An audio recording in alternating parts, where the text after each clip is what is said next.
This is another installment of T+T Doubleshot. I'm Trent Bell. I'm an architectural photographer, and this is Tim, and I'm the studio manager and retoucher. Woo! And video editor in this case, actually. Right, video editor we're talking too. about video this time, which is exciting because this is the first time we've That's true. We picked haven't apart a video and not. We're mostly talking about stills 90% of the time. So If you can hear the clacking, just ignore that. That's our heating system in our building trying to kill us. I just did a bunch of push-ups to make myself be awake because it's afternoon. But if I'm a little out of breath, that's cool. So this video, we're reviewing a video that we made for Minotti in the process of doing still shoots, but then also accompanying that with a video of the space. Right. Yep. We shot with, to review, let me catch my breath. You tell them what we shot with. Should we? I'm wondering if we should just play the video and then go back and talk about it, or what do you think? Let's see. The initiation of the project from the beginning, they were clear. They wanted both video and still. We got specific video gear that we bought just to do this, and we brought a additional videographer with us to act as kind of second crew to a degree. And we can go over some of the technical stuff we did. Every clip on here is either from the Canon C200 or a Blackmagic. I don't know which one. They're both. Right. Yeah. Joe Carter of Joe Carter Films helped us out on this. And yeah, so the video is a minute long, and we were going to create a 30-second, 10 and 15, but I don't think they ever really. Yeah, we did. Yeah, we did. Okay. They wanted a minute cut, and then 30-second, and then like 50. I think it was a 10 or a 15, or which, once you get the 60-second. Oh yeah, I remember that. We did do that. It's kind of just dialing things back a little bit. We're not recreating another video. So the 1 minute clip is the hard one. Yeah. And then after you've spent so much time on that, you're like, oh, these are the great ones. But then I guess the hard part then is you're pulling out, you've determined in that 60 seconds, these are the great ones. And now you have to refine further and cut that one I already said was great. Right. Or shorten it. I guess shorten it in some cases. But. And you'll gravitate towards some clips that you got that you're just like, that's great. Yeah. And then they're like, but that focuses on what we're not selling. Get the feedback. And oops. And a lot of that happens when you don't have an extremely clear shot list to work off of. Right. And for a video shot list, the times we've worked with an extremely clear shot list, it makes the whole shoot and edit process just seamless. It saves your client so much money, that pre-production. Right. And so this one, it was a run and gun. We were just kind of getting everything we could. And we didn't really know what the end product was going to look like. In other cases where we've had a very clear shot list, we've flown to New York, done this similar setup, shot in a half day, and flown home and got great results out of it. Yeah, and you can almost edit one of those videos and deliver an editing approval. Yeah. And for the most part, it's that looks great. That's what we talked about. You could almost deliver it before you left the site. And with a shoot like this, there's an expectation that we're going to get some feedback. We're going to adjust clips. And just because you're working in that manner of we have all this footage and we're dialing it down to what we think is the best, but we need to solicit feedback because we're not working from a script or anything. So I think there was 2 or 3, 4 iterations maybe of this before we. Not too many. Not many. Yeah. No. Music selection was a bit of an issue. We had a song initially that did I do kind of the first rough take on it, and I used Italian bossa nova because they're an Italian company, but I wanted it to have that feel of that south of France bossa nova in a convertible, Jaguar MG, whatever, kind of. And had some split screen action stuff going on that I think most of that got cut out. There's some split screen stuff still. Yeah, I like it. Yeah, I thought it was kind of just weird and fun. But the hardest thing was losing that music. But music can be so expensive if you're using it at this scale and everything. So whatever. So we're going to review the 1 minute clip, and we're going to pause it a bunch in the middle and yammer on and on about stuff. I'm wondering if we should just play it through and then come back and then step through it or something. I think we should just pause it as we go. Yeah. They can go and watch it. And if we do that and then go back and do it again, I don't know. I'll do whatever you want. Rock, paper, scissors. We'll have to have a link to the video somewhere. We don't have it hosted yet, so we'll have to. Oh, we'll host it by the time we post this. Okay. All right, rock, paper, scissors. If I win, we stop it the first time through. If you win, we watch it once and then go back. Ready? Right. Wait. Are we doing it on rock, paper, scissors? Shoot. Yeah. Okay. Ready? All right. Now, what am I going to do? All right. Don't look at the TV. I'm going to. Don't look.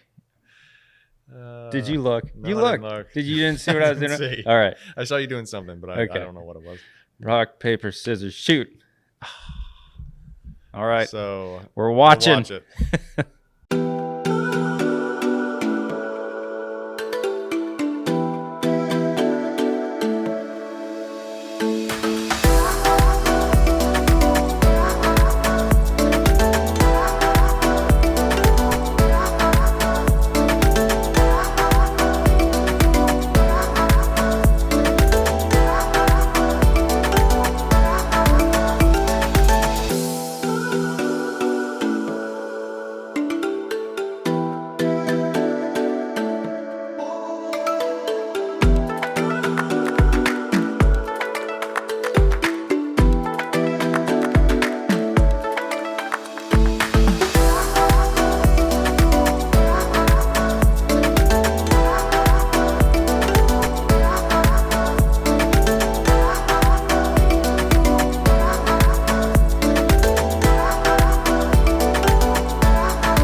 All right, so yeah, let's just start with the first frame. I mean, exterior establishing shots were kind of difficult in that you have these white interior lit letters against a black backdrop, so it has that real kind of strong effect of loss of contrast around the letters.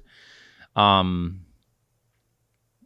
and they really wanted to avoid, you saw from the still photos, not having too many things of like other things other than their product in it. So here you have like Nissans and Hondas and Jeeps in front of it. So right. it's Yeah. I mean, in this case, didn't have control over like cars and things like that. But. Yeah. And just way harder to remove stuff in post in video than still. So, so that last shot, that was Joe outside doing a lot of pretty quick movements, but at really high frame rate. Right. So you can balance them out without having to go out there with a whole track and just very slowly do it. Right. That's like, you'll see a lot of people do, like they'll put it on the slow-mo filming on their phone and then kind of do one of those numbers. And you get this really smooth, just kind of like, how did they do that? Yeah. You film super fast and then slow it down and it does that thing. A lot of these were done with like anything you see as a push was done with the slider if it's a riser shot. But now that lens flare is real. That was not added. Oh really? I thought you added that. Well, it was added on site, but it wasn't in computer post-production effect. Right. So we had the actual light there pointing into the camera lens as it went by, and it gave this neat kind of transition effect, I think. And that's the kind of thing that takes time to set up and get right. Right. Yeah, and they cut my favorite shot out of that room there. Boom. This room, we had the one coming in and down, focusing on this stuff, and it didn't pay enough attention. So I like the split screen when you've got two details and they're moving in different directions. Yeah, it works. See that one? I think that last one was on the crane, kind of moving across and up at the same time, which was really nice to be able to have that. I should have taken more time to polish this table a little bit more to get fingerprints and stuff off of it. Green, isn't it? I think that one, see that? Oh, you're right. Yeah. Some of it. I've almost, Yeah. So this was this is, all the rest of the rooms feel kind of Italian, and this one feels German to me, much more subtle and in even colors, and I don't know. Yeah, I like that detail of the pillow showing the texture, and this showing the stitching and pattern of it. When you're shooting video, you're always trying to show some foreground movement, right? Right. Because if you have a real wide angle and you move the camera, it won't feel like it moves unless you have something close to camera kind of moving faster. Or someone walking through or something like that. Yeah.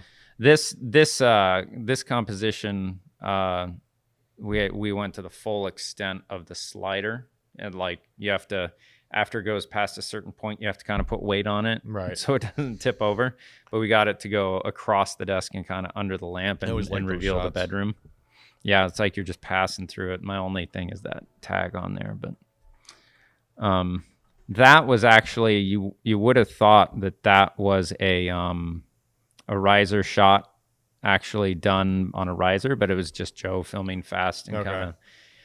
At the end of the shoot, I asked him to just go around with the gimbal handheld and get as much footage as you can, details, walking through the space, everything, just so we have then a big messy bucket to pull some gems out of. So this is one of them.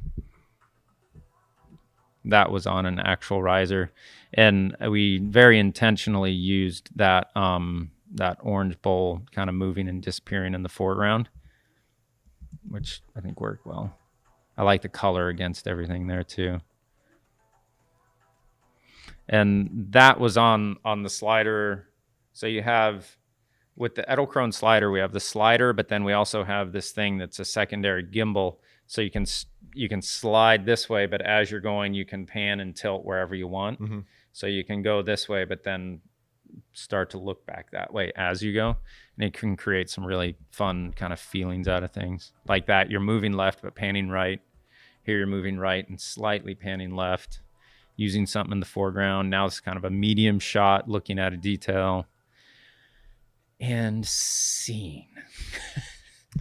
Yeah, I mean, there was so much footage there that you could cut another video and it looked like a different space, right? Yeah. Because there's, so many different you have angles to break it down. Like most everything we used there was our primary stuff shot on the slider with the gimbal head on the slider. Right, yeah. Most of it was that. Because I remember there were a few shots that Joe did where it was like from outside to like inside, and those are nice, and they tell the story of going in, but they're so long, right? And I don't know that it's and nice if to have that. Speed them up, they feel weird, and yeah.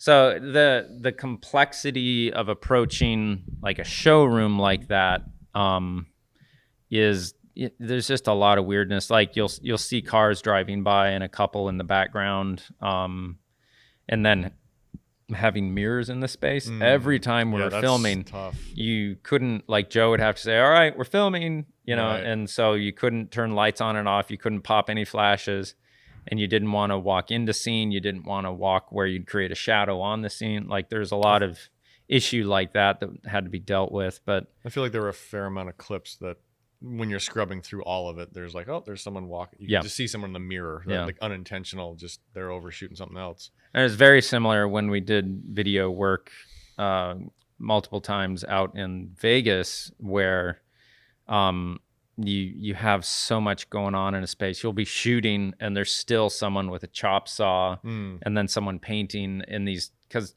inevitably when you're shooting a actual construction finished project, they think they're going to finish at a certain time and they schedule you to come and shoot, but then they're always like a week overdue. It never works out. Yeah, and so there's always a ton of cleaning and everything else if that kind of thing is involved. But luckily with this, it had been done for a while, and we were able to come in and get what we needed. So I'm really happy with how that came out. Now that I look back on it, there's things here and there that I'd change, and if you had a much bigger budget and could bring in a lot of lighting modifiers and everything else, you could light things better and like eliminate a lot of the shadows and stuff. But for doing this in one single day while getting still photos as well, I think there's a really high return on their investment for what they needed. So and I think we did a good job within that budget. I think so, yeah. And I guess if we're talking about like post-production on this, the beauty of the C200 and the Blackmagic is they shoot raw footage.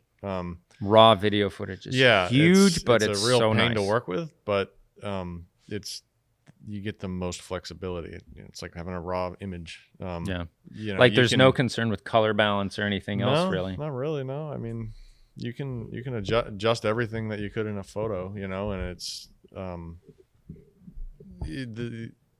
editing this. It was really like I'd already done the photos. That was like the first thing we did, and then we came to the video after. So it was really kind of matching the look here to the look we had already achieved, right, and delivered. So there was consistency, and that's just easy. But I mean, to even do, look at that. That's a lamp. Right. That little ball there, that ball light. That's a lamp, and we still have detail in that. So I think everything that goes. in that case, I almost think that lamp is like. I mean, it was the power able to be in it dimmed is, a little bit, yeah.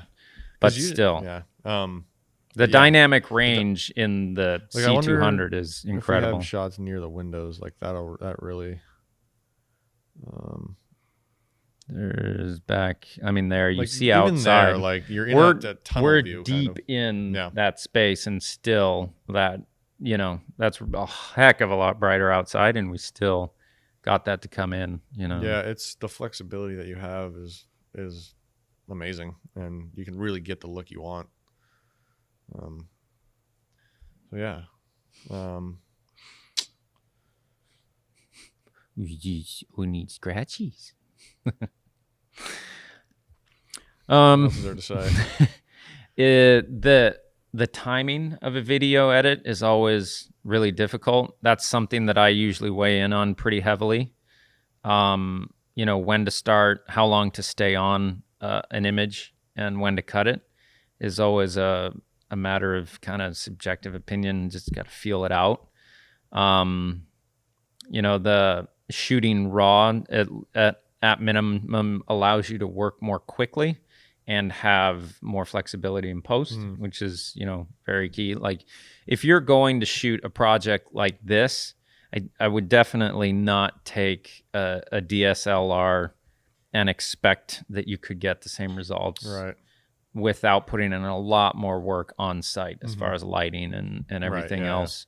Make sure if you're doing something like this, as much as you can, make sure you can get something that shoots raw and has that high dynamic range. I think like the 6K footage out of the Blackmagic. Is that what that was at? 6K footage. I know which one it was. I think it's like these shots here. Mm-hmm. They're so crisp, almost like the Fuji, like crisp. Like I don't know, they're huge, and they just render details amazingly. And I mean, you can't tell the difference between any of the footage in here, but you could zoom in on those and not lose any. Yeah, you can really kind of frame a composition with a 6K file. That's the other thing. You're going to chew through storage and everything else, but the ability to say, I like this composition better when I zoom in a fair amount. Yeah, like if you're delivering just like a 1080 file at the end, you got a lot of leeway to like punch in on a clip. Yeah. That was the first time I'd ever worked with the footage from one of those cameras, and it's like, oh, those are nice. How do you like the Blackmagic footage compared to the raw footage from the C200? It's the first time I've worked with it, so it wasn't difficult. But I still feel kind of like a bit of a novice when it comes to video, like codecs and all this. That can get really confusing.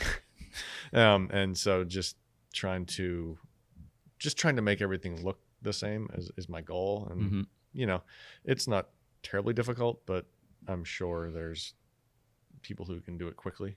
Yeah. Just trying to approach it just like an image. And you're using the DaVinci Resolve for the color. I think, stuff? I mean, well, you did the editing, right? And that was in Premiere. Yeah, I did like the rough kind of cut in, how long to stay, and then cut out, and the order in which they are, like the very first take. And then, so all right, I think we're like emotionally here in the right space, but then there was a lot to trim and color correct and post produce. There was a lot more to do there for sure. So yeah, and with video editing as opposed to photo editing, video is just like if you want to make a change, it's like, well, you gotta go. Everything just takes a little bit longer. Like you gotta render out a file and then or a video, and it's hard to like make iterations over and over and over compared to like doing a photo. Right. So I'd probably watch this video, 100 times, looking for little things before I'm like, okay, I render it out now. Right. So that's pretty much our take on this video so far. We should do this series maybe on the C-Sauna project as well. That would be one to go through. That's a whole different Is that on our list of things to do? I think it is. It is, but well, yeah, I guess by the time it comes out on Dwell, that we should. Yeah, it is on our list. Yes. We have another one that's both still in video, but it's way more way heavier on the kind of observational editorial side of it rather than this very controlled approach.